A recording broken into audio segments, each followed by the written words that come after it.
परमात्मा भक्ति की कुछ बात आपके समक्ष स्वाध्याय के रूप में बताने का प्रयास करेंगे। गोस्वामी तुलसीदास ने रामचरितमानस की रचना की। इतिहास में ऐसी बात बताते हैं कि गोस्वामी तुलसीदास का समय जो चल रहा था वो समय भक्ति का एक समय चल रहा था। 3 प्रकार की संवेदनाएं हैं।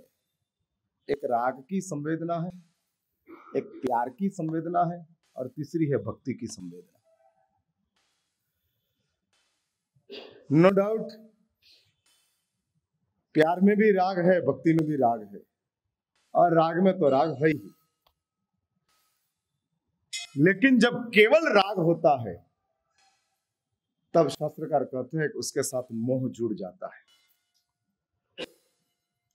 मोह का काम क्या है समझने का प्रयत्न करना। मोह क्या करता है? शास्त्रों में मोह के लिए बहुत कुछ बातें बताई है, बहुत कुछ बातें। और जैन शास्त्रकार कहते हैं दुनिया की नजर में क्रोध भयानक है, धार्मिकों की नजर में राग भयानक है, लेकिन परमात्मा की नजर में मोह भयानक है। राग है इसलिए द्वेष है। यदि राग नहीं होता तो द्वेष भी अपने पास नहीं आता। इंटरलिंकिंग छे, 1 by 1 फ्री। इसलिए शास्त्रों ने कहा, जैन शास्त्रकारों ने कहा, द्वेष के लिए कुछ ज्यादा सोचो मत, वो तो प्रोडक्ट है, प्रकट होता है। ऐसा सच देखो द्वेष क्या चीज है। आचार्य सूत्र में 4 कषायों का वर्णन बताया है और चारों 4 कषायों की R&D पूरी आचार्य सूत्र में परमात्मा ने बताई। बहुत जबरदस्त प्रभु ने उपकार किया है।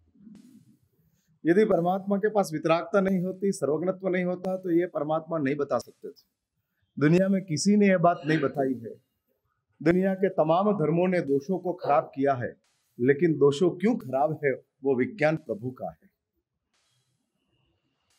कैसे हमको ये दोष की साइड इफेक्ट खड़ी होती है और साइड इफेक्ट की वजह से हम कैसे उसमें अपने आप को गंवा देते हैं, उसकी पूरी चैनल परमात्मा ने बताई। और प्रभु ने क्यों बताई है? न केवल वितरागता से, उसके साथ साथ परमात्मा के पास सर्वज्ञत्व का प्रकाश था। और उस सर्वज्ञत्व के प्रकाश में परमात्मा ने दर्शन किया। 23 तीर्थंकरों के पास दोषों का ज्ञान था, प्रभु के पास दोषों का अनुभव था। मेरी बात समझने का प्रयत्न करना। 23 तीर्थंकरों के पास दोषों का अनुभव नहीं था। सम्यक दर्शन की प्राप्ति हुई, उसके साथ विकास का आरंभ हो गया। तीर्थंकर देवों की आत्मा को सम्यक दर्शन प्राप्त होते हैं, उसके साथ फिर पतन समाप्त हो जाते हैं, फिर गिरने की बात नहीं आती है। सम्यक दर्शन चला जाए ऐसी भूमिका करीब करीब जनरली तीर्थंकर देवों की आत्मा में नहीं होती है। मिल गया है फिर ऊपर ऊपर ऊपर जाते हैं। क्यों? तीर्थंकर देव की आत्मा ऊपर ही जाना उसमें लिखा है और कुछ नहीं। हाँ, और कुछ नहीं। घास बिगड़ सकता है, दूध बिगड़ सकता है, दही बिगड़ सकता है, मक्खन बिगड़ सकता है, घी बिगड़ सकता है, खून बिगड़ सकता है, लेकिन जो शक्ति बन जाती है वो कभी बिगड़ती नहीं। वो हरदम काम में आती है, हरदम। हाँ, और इसलिए तीर्थंकर देव सम्यक दर्शन की प्राप्ति करते हैं। वो घास के जैसी नहीं है, दूध के जैसी नहीं है, दही के जैसी नहीं है, मक्खन के जैसी नहीं है, घी के जैसी नहीं है, खून के जैसी भी नहीं है। तीर्थंकर देवों का सम्यक दर्शन शक्ति के जैसा है, विकास ही होगा। सम्यक दर्शन मीन्स क्या? तो शास्त्र ने कहा पाचन शक्ति, उसका नाम सम्यक दर्शन है। दो बात होती है, शक्ति और पाचन शक्ति, दोनों में डिफरेंस है। हाँ, दोनों में डिफरेंस है। घी में क्या है? घी में क्या है? शक्ति है। और अपने इंटेस्टाइन में क्या है? पाचन शक्ति। हाँ, इंटेस्टाइन में पाचन शक्ति है। समझ लो, घी शुद्ध है लेकिन इंटेस्टाइन अशुद्ध है, तो क्या होगा? डायरिया हो जाएगा। वैसा शास्त्र ने कहा, घी सम्यक दर्शन है। घी समझ लो सम्यक दर्शन है, लेकिन हम पचा नहीं सके। संस्कारों की वजह से हमारी पाचन शक्ति वीक है। कर्म एक बात समझ के रखो, पीड़ा देता है। मैं ये बात बार बार करूंगा, आपके दिमाग में ये बात फिट करनी है। और संस्कार परेशान करता है। कर्मों का काम पीड़ा देने का, संस्कारों का काम परेशान करने का। अपनी बहुत बड़ी कमनसीबी है, हम पीड़ा को नजरअंदाज नहीं करते हैं, परेशानी को नजरअंदाज कर लेते हैं। हाँ, झगड़ने लग जाते हैं पीड़ा के साथ, पीड़ा के साथ झगड़ने लग जाते हैं, उसको मारने के लिए प्रयत्न करते हैं, और परेशानी के साथ हम समाधान कर लेते हैं। हाँ, समाधान कर लेते। 5 लाख रुपया किसी ने आपका दबाया है। हाँ, दबाया है, पीड़ा है, झगड़ेंगे आप। लेकिन बेटा ने 5 लाख का लॉस किया है तो परेशानी है, समाधान कर लेंगे। हाँ, हम समाधान कर लेंगे। कोई बेटा को निकालते नहीं है, वापस पैसा नहीं देने की बात करते नहीं है, देते जाते हैं और आगे बढ़ते जाते हैं। इसलिए एक बात समझ के रखो, परेशानी के साथ समाधान है, पीड़ा के साथ जंग है। और यही तो बहुत बड़ी कमाल है मोह की। हाँ, बहुत बड़ी कमाल है। हाँ, ये चलती है, और ये चलती हिसाब से हम फेंक देते हैं। साधु को पतित करने के लिए कोई ज्यादा कर्म का आक्रमण की जरूरत नहीं है। थोड़ा साधु परेशान हुआ, उसके साथ पतन। हाँ, थोड़ी परेशानी आई, पतन। और इसलिए शास्त्र ने कहा, कर्मों का काम पीड़ा देने का है, संस्कारों का काम परेशान करने का है। परेशानी, मेरी बात समझते हो ना? एक बात समझ के रखो, जो दिखती है, जिसकी वेदना होती है, वो पीड़ा है। जो दिखती नहीं है, एक्सप्लेन कर नहीं सकते हैं, जिसका हम एक्सप्लेन नहीं कर सकते हैं,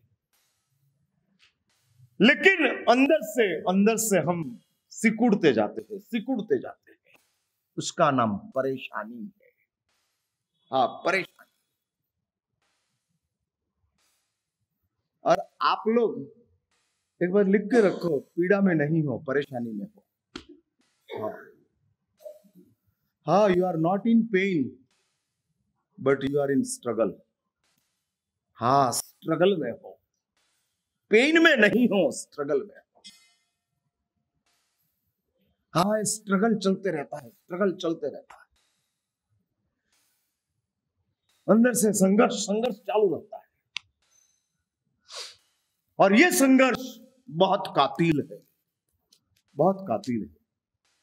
अपने वहां कर्म के तत्वज्ञान में कषायों की 4 भूमिका दिखाई है: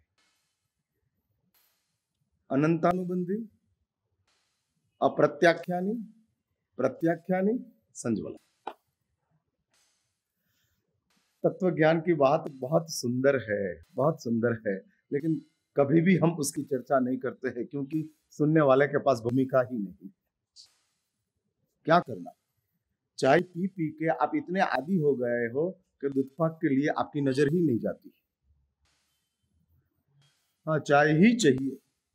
चाय की जगह पे दूधपाक मिल जाए तो खुश या ना खुश? मैं पूछ रहा हूं, जब चाय पीने की थी उस समय में दूधपाक मिल गया, आर यू हैप्पी और नॉट? नहीं ना विजय भाई, नहीं। क्यों? चाय चाहिए। दूधपाक की जगह के ऊपर दूधपाक की जगह के ऊपर चाय होगी तो विरोध नहीं है, लेकिन चाय की जगह के ऊपर दूधपाक आया तो तुरंत निग्लेक्ट है। ये हमारी मेंटालिटी है। कितनी बड़ी कमनसीबी, कितनी बड़ी कमनसीबी। चाय से हम इतने आदी बन गए, इतने उसके साथ जुड़ गए, दूधपाक हमको जमता ही नहीं है। तत्व ज्ञान दूधपाक है, और हम जो सुख दुख पुण्य पाप धर्म अधर्म ये सब बातें करते हो चाय के जैसी, उसमें हम फ्लेवर डाल के देते जाते हैं। आप लोग ही फ्लेवर में बैठे हो। आपको फ्रेश में रसी नहीं है, फ्लेवर लाओ, नो फ्रेश। और यदि कभी कभी मैंने फ्रेश दे दिया, मेरा साहब आज का व्याख्यान बहुत भारी था, कठिन था, नहीं जमा। लेकिन शास्त्रों ने 4 भूमिका बताई। मैं आपकी लैंग्वेज में ये बात बता देता हूं, और उसमें शास्त्र कहते हैं पहले 3 जो है ना वो पीड़ा है, लेकिन चौथा जो है वो परेशानी है। अनंतानुबंधी का कसाय पीड़ा है, भयंकर रौद्र ध्यान, काल सवरिक कसाई की जैसी मानसिकता, उनके जैसी मानसिकता। हाँ, ऐसे अनंतानुबंधी का कसाय, चिपकली जैसी मानसिकता, पेट खाली नहीं है फिर भी मच्छर को मारना है। निष्कारण गुस्सा करना वो अनंतानुबंधी है।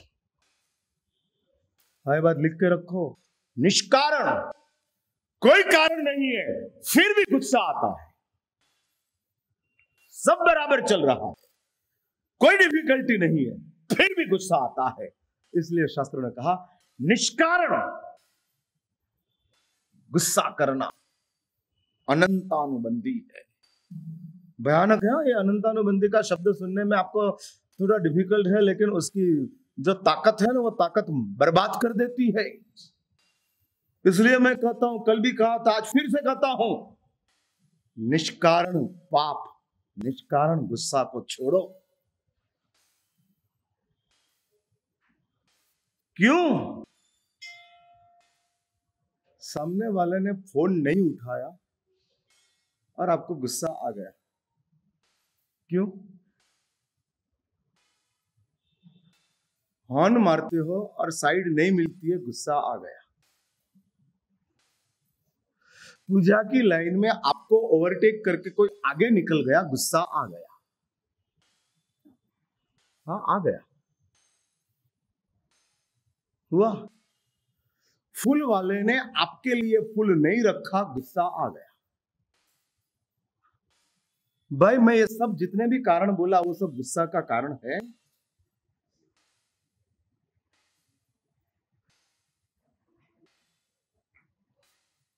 ज्यादा करके आप लोगों के जीवन में जो गुस्सा चल रहा है निष्कारण चल रहा है, जिसमें कोई कारण ही नहीं। हाँ, कोई कारण ही नहीं। बेटा ने आपको बाप के रूप में स्वीकार कर लिया है, फिर किस लिए गुस्सा? क्यों इतनी पीड़ा? मेरी बात समझने का प्रयत्न करना, बहुत काम में आएगी और अपने आप को बाल बाल बचा देंगे। अरे आज जितने हैं उतने बच गए ना तो पूरा जयनगर जैन संघ का उद्धार हो जाएगा। हाँ, यू आर ऑल मास्टर की। संघ के अभ्युदय के लिए आप ही मास्टर की हो। निष्कारण छोड़ो। शास्त्र तो कहते हैं कारण हो तो भी गुस्सा नहीं करना है, लेकिन हम इतनी ऊपर की कक्षा में नहीं है तो कम से कम इतना करो, निष्कारण। कोई कारण नहीं। फोन नहीं उठाया वो कारण नहीं है, वो संयोग है। हाँ, संयोग है। कोई ऐसा ओकेजन है कि जिस ओकेजन की वजह से फोन नहीं उठा है? फोन नहीं उठाना ऐसा मकसद के साथ फोन नहीं उठा है, ऐसा नहीं है। नहीं, जिसको आपने फोन किया है वो आपकी पत्नी है, आपका लड़का है, क्यों नहीं उठाएगा? हाँ, कस्टमर फोन नहीं उठाते हैं तो दोबारा करेंगे, लेकिन पत्नी नहीं उठाती है तो त्रास देंगे। क्यों? What's the reason? हाँ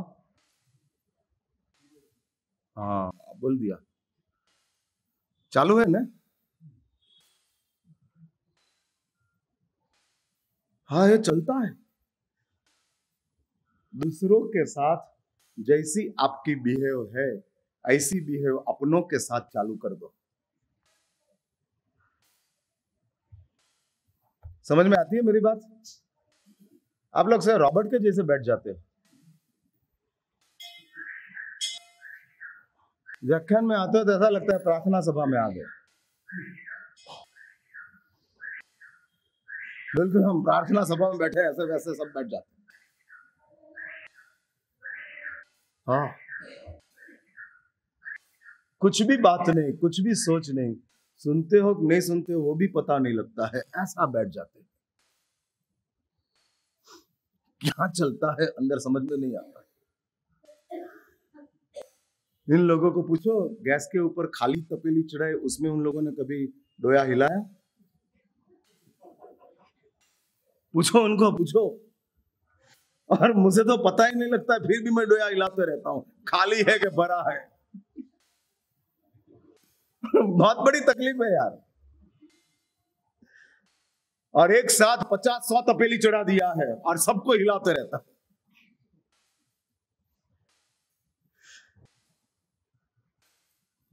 मैं ये कह रहा हूं, जो हम दूसरे के साथ रहते हैं वैसे अपनों के साथ रहना चालू कर दे, निष्कारण, कोई कारण नहीं है, फिर भी चालू, चलते रहता। रात को नींद नहीं आती है, गुस्सा आया। भूख नहीं लगती है, गुस्सा आया।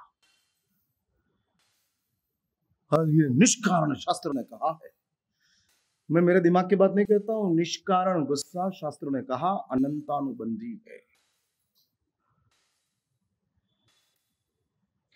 और ऐसा गुस्सा, 3 प्रकार की जो गुस्सा की वैरायटी है, दोषों की वैरायटी है, वो सब पीड़ा है। दिखता समझ आने के बाद जिस चीज आपको दुखी करती है, जिस चीज आपको दुखी करती है वही चीज पीड़ा है। समझ आने के बाद भी जिस चीज को आप छोड़ते नहीं हो वो परेशानी है। अगेन,